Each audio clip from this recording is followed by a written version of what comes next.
정부는 지난 10여 년 전부터 청년들의 취업 대책의 하나로 창업을 적극 육성해 왔습니다. 하지만 청년 창업이 이대로 괜찮은지 많은 지적이 나오고 있습니다. 특별한 전문성도 없이 생계형 창업에 뛰어들거나 정부의 지원을 받고도 3년을 버티지 못해 문을 닫는 경우가 속출하고 있습니다. 이제는 창업 실적보다는 창업 기업의 생존율을 높이는 것이 우선이 돼야 한다는 지적이 힘을 얻고 있습니다. 상업 페인트보다 더 네드워드 페인트. 대학교 휴학생인 김창민 씨는 대학가 원룸을 활용한 사업을 하고 있습니다. 원룸을 청년들의 감성에 맞게 개조해주는 사업 아이템으로 2년 전 5명의 동료들과 창업했습니다. 조명, 벽지, 타일, 커튼, 공간 배치 등을 20, 30대 세입자의 취향에 맞게 고쳐주는 것입니다. 많이 쓰이고 있는 게 레드파인 재질인데 차라리 그게 아니라 좀 고무나무나 아니면 뭐 호두나무 같은 것들을 좀 활용을 해보는 것도 시장에서 반응이 좋을 것 같다는 생각이 있습니다. 김창민 씨는 대학생과 원룸 주인들을 연결해주는 인터넷 사이트를 운영하다 자연스럽게 수익 모델을 발견했습니다. 공실을 채워야 되는 원룸 주인들의 고민, 그리고 개성 있는 공간을 원하는 세입자들의 요구를 이어주는 것입니다. 400여 명의 원룸 주인들을 만나본 경험이 사업을 운영하는 데 큰 도움이 됐습니다.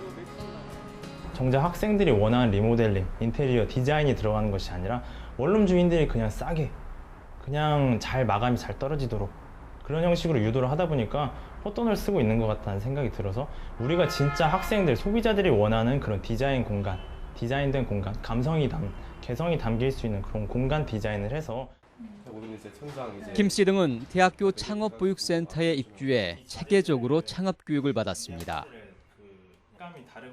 본인 부담금은 30%에 정부 지원금과 매출 등으로 창업 자금을 조달했고 대출은 받지 않았습니다.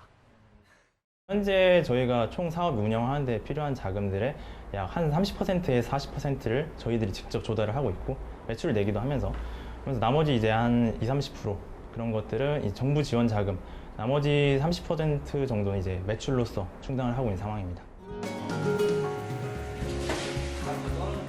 지난해 10월 문을 연 이 회사는 농산물을 가공해 차를 만들고 있습니다. 지금 하는 작업은 연근에 붉은 가루를 입히는 과정입니다. 티백 형태의 완제품으로 출시돼 2,500만 원의 월 매출을 기록하고 있습니다. 7년 동안 식품회사 영업부에서 근무한 회사 대표 36살 이강수 씨의 경험이 판로를 뚫는 데 큰 도움이 됐습니다. 목표는 연간 지금 100% 신장이 목표인데요. 그에 따른 그 유통 채널이 따로 있는데요. 항상 100군데 다녀서 한 군데 되거든요. 그러면 이제 앞으로 더 매출을 더 하려면 1000군데를 다녀서 10군데를 개척을 해야 되는데 그런 마인드만 있으면 영업을 할 수 있지 않을까라는 그런 자신감을 하고 있습니다. 이강수 대표가 1년 6개월 동안 창업을 준비하면서 가장 공을 들인 것은 원가 절감과 실무 경험이었습니다. 이강수 대표는 고향에서 직접 농산물을 재배하는 방식으로 원재료의 가격 문제를 해결했습니다. 1년 동안 동종업체에서 현장 실습을 거쳤고 정부의 컨설팅과 창업 자금도 지원받았습니다. 원가 절감을 할 수 있는 저 아이템 자체가 농산물이기 때문에 저희 부모님의 있는 땅이나 여러 가지 공동체 장목반을 이용해서 제조 원가를 품질이 좋은 농산물을 얻는데 가장 그거에 대해서 중점을 뒀고요. 가서 제가 많이 배우고 대표님도 많이 따라다니고 현장에서 또 어떻게 생산하는지도 제가 직접 들어가서 계속 생산도 하고 그랬습니다. 두 곳의 청년 창업 기업이 주목받는 공통점이 있습니다. 정부기관에서 체계적인 창업 교육과 정부 지원금을 받았다는 것, 본인의 경험과 전문성을 최대한 살렸다는 것, 그리고 생산, 시공부터 유통까지를 직접 해서 안정성을 갖췄다는 것입니다. 본인이 잘할 수 있고 즐겨서 열정을 바칠 수 있는 그런 아이템을 정해서 전문가의 어떤 도움을 받고 정부 정책의 지원을 받아서 전문가 그룹의 지원을 멘티멘토를 통해서 창업을 하면 성공률이 높아지지 않을까 그렇게 생각하고 있습니다. 청년 창업 앞에 놓여진 현실은 녹록지 않습니다. 청년 기업의 4분의 3은 3년을 버티지 못하고 시장에서 사라지고 있습니다. 뚜렷한 기술도 없고 체계적인 교육이나 전문가의 진단도 받지 않고 시장에 뛰어든 경우입니다.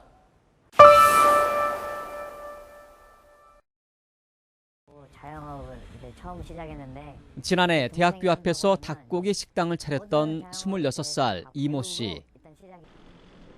처음엔 그럭저럭 운영해 나갔지만 AI가 터지고 계란 가격이 뛰면서 매출은 곤두박질 쳤습니다. 평소의 절반 수준으로 떨어졌고 결국 1년 만에 가게 문을 닫았습니다.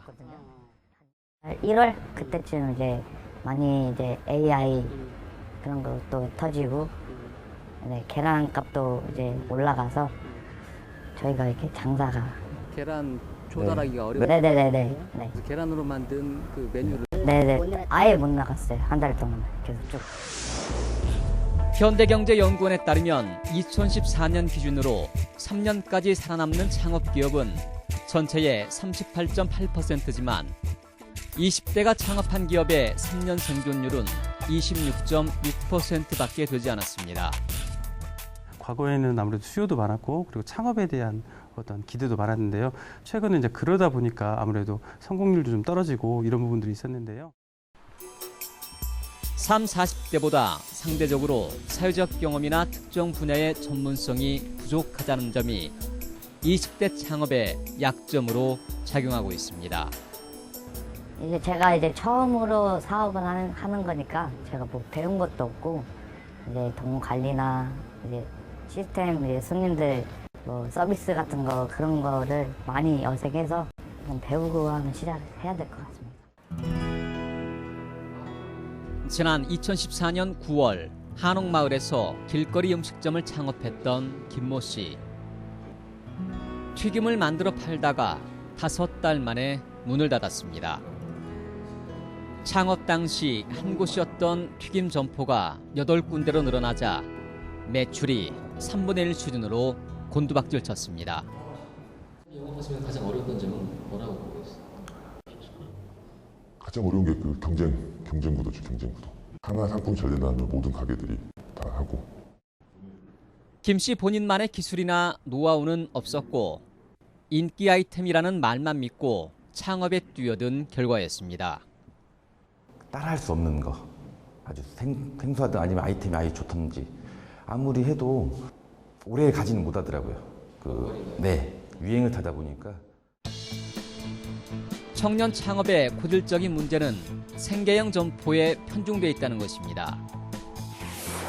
지난 2007년부터 2014년까지 전라북도의 희망 창업 교육을 통해 창업한 1,532명 가운데 90%는 음식점 또는 서비스업 등의 단순 업종이었습니다. 아이템 문제입니다. 아시다시피 지금 우리 창업에 특히 청년 창업의 주요 내용을 보면 생계형 창업이 대부분을 유지하고 있는데 즉흥적으로 창업을 함으로써 5년 생존율이 3분의 1에 불과할 정도로 지금 어려움을 겪고 있는데 전주 남부시장 청년몰이 인기를 얻자 전국적으로 청년몰이 들어서고 있습니다. 이 청년몰은 지난해 조성됐습니다. 식당과 커피숍 등 10개 점포가 들어섰습니다. 자치단체의 임대료 지원을 받기 때문에 청년 창업자에게는 좋은 기회가 될 수 있습니다.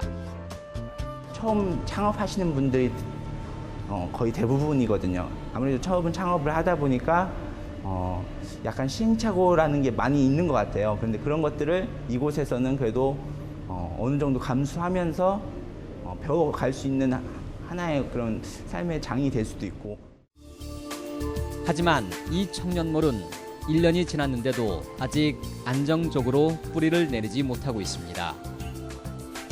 점심 식사 때를 제외하면 손님은 찾아보기 어렵습니다. 처음보다 매출은 점점 낮춰버렸어요. 줄여버렸어요. 작아지고 있어요? 네. 시장분들이 여기는 이용은 안 하고 그냥 그 자리에 식사하시고 여기 근처에 있는 직장분들만 오니까 딱 점심때만 장사 잘 되더라고요. 이 청년몰은 점심때 찾아오는 인근 직장인들에게만 의존하는 구조입니다. 남부시장처럼 부근에 한옥마을이 있다거나 야시장이 운영되는 것도 아니기 때문에 관광객을 끌어오는 데는 한계가 있습니다. 이곳에서 식사를 하고 나서 그 이후에 2차적으로 뭔가 문화 활동을 할 수 있도록 이게 볼거리랄지 즐길거리랄지 이런 것들이 함께 병합이 되면 참 좋을 것 같은데 그 부분이 아직까지는 마련되지 못해서 몇 개의 업체를 창업했다는 식의 양적 목표에 매달린 결과 정부의 청년 창업은 많은 어려움에 직면해 있습니다. 이제 정부의 창업 정책은 기술력이나 차별에 대한 노하우를 가진 기업이 시장에서 살아남는 데 초점을 맞춰야 됩니다. 창업 기업을 평가하고 자금을 지원하는 방식도 개선돼야 합니다.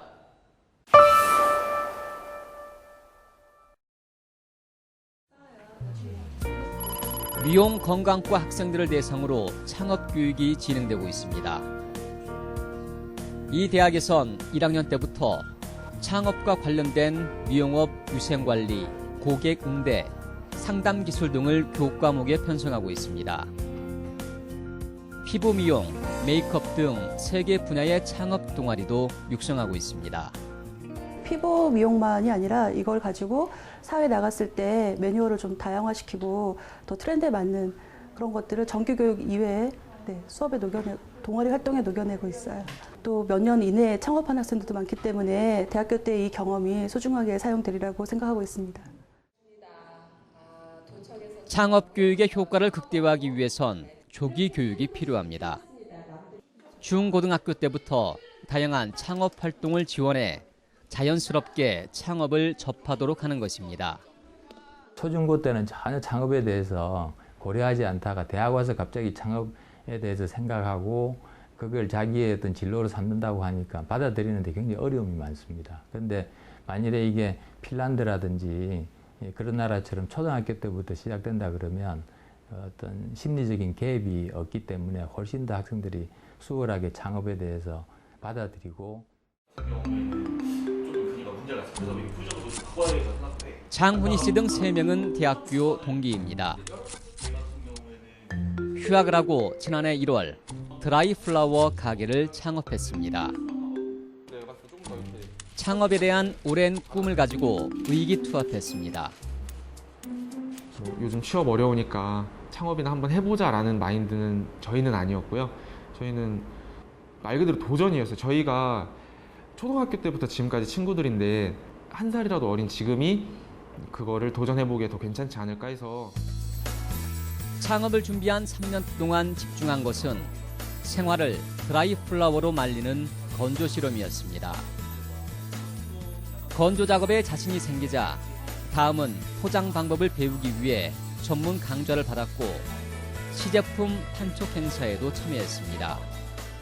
진짜 가게를 내서 우리의 기술을 상품화했을 때 사람들이 사갈 정도의 좋은 제품인지 그걸 많이 테스트를 했어요. 저희 제품을 가지고 플리마켓이라던가 아니면은 뭐 상품을 판매할 수 있는 다른 루트를 찾아서 판매도 직접 해보고 그리고 나서 이제 확신이 생겼을 때 저희가 가게를 오픈을 해야겠다 결정을 하고 이제 오픈을 한 거죠.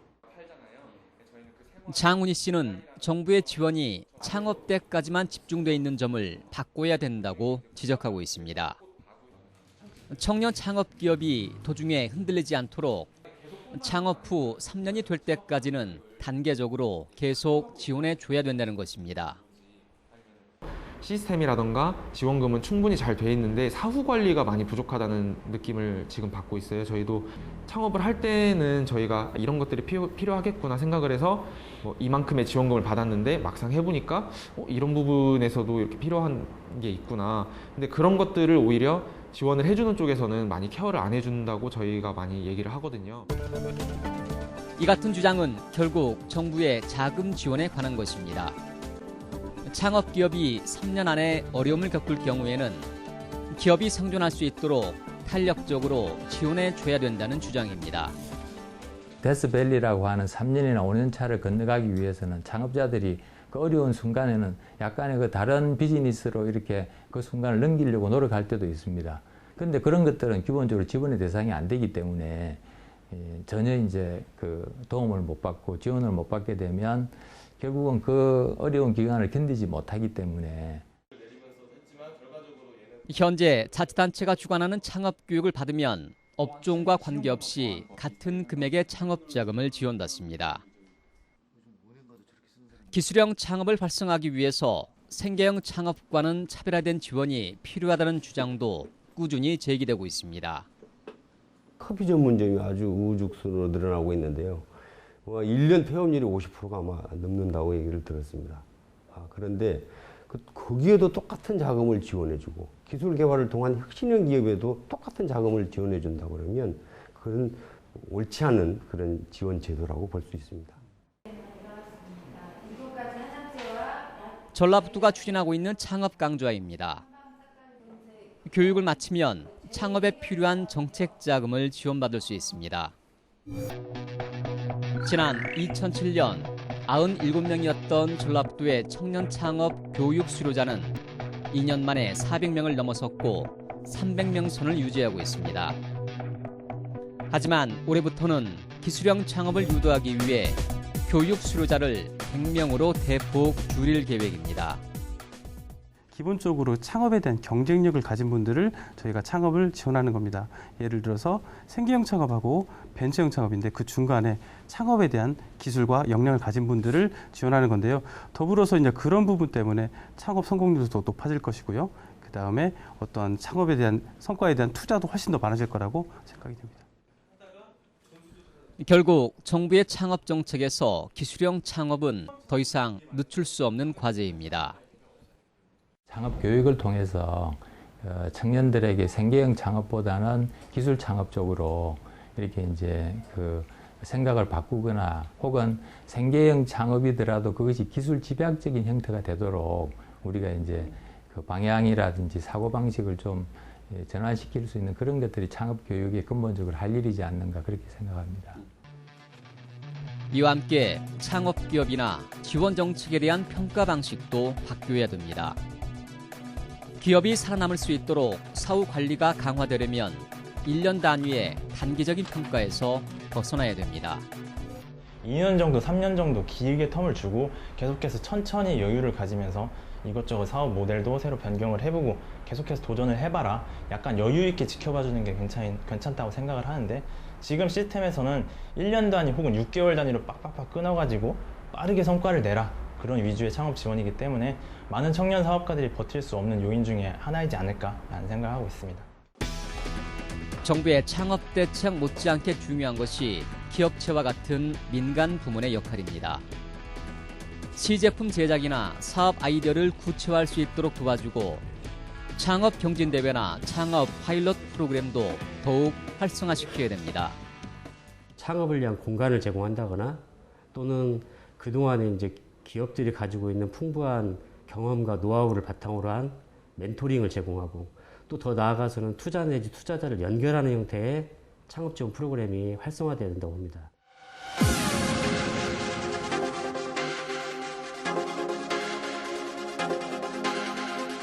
정부의 청년 창업 정책은 양적 증가에서 이젠 내실을 기하는 방향으로 전환돼야 합니다.